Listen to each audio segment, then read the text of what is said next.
Surgery బాగా జరిగింది. అబ్బా సాయిరామ్. మందులు రాసిస్తాను ఈ వాడుకో. మేడం నాకు యూరిన్ పోసుకుని వేడి చేస్తుంది మేడం. అవునా, బాగా నీళ్ళు తాగమ్మా. బార్ నీళ్ళు తాగితే ఎక్కువ యూరిన్కి వెళ్ళాల్సి వస్తుంది మేడం. సరే పోనీ కొబ్బరి బొండ నీళ్ళు తాగమ్మా. అది పిల్లోడికి జలుబు కదా madam. What nonsense are you talking? పోనీ మజ్జిగ తాగమ్మా. మజ్జిగ ఇంట్లో వాళ్ళు ఇట్లేదు మేడం. పోనీ మంచినీళ్ళన్నా తాగుతావా? మంచినీళ్ళు తాగుతాను మేడం. అమ్మయ్యా. మేడం వెజిటేబుల్స్ మేడం ఏం తినొచ్చు? కూరగాయలు అన్ని తినొచ్చు అమ్మా, మంచి అన్ని కూరగాయలు తినొచ్చు. పొట్లకాయ తినొచ్చు. పొట్లకాయ వాతం అంటారు కదా మేడం. నవ్వు ఆపుకుంటున్నావు కదరా? పోనీ బీరకాయ తినమ్మా. అది అసలు నేను తిన్నా మేడం. పోనీ సొరకాయ అది తినమ్మా. అసలు చిన్నప్పటి నుంచే తిన్నా మేడం. ఆకుకూరలు మేడం. ఆకుకూరలు అన్ని తినొచ్చు, మంచిది. ఆకుకూరలు తింటే నాకు ఎలర్జీ లాగా వస్తుంది madam.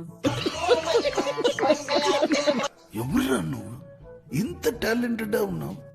Non veg madam. Non veg తినకూడదమ్మా ఇప్పుడే. నాన్ వెజ్ అప్పుడే తినకూడదు. మరి గుడ్డు తినొచ్చు అన్నారు కదా మేడం. గుడ్డు గుడ్డు గుడ్డు తినొచ్చమ్మా. గుడ్డు మంచిది, గుడ్డు తినాలి, ప్రోటీన్. మరి ఇంకేమైనా తినొచ్చా మేడం? ఇంకేం తింటామ్మా? నా బుర్ర తిన్నావు కదా, ఇంక సరిపోదా?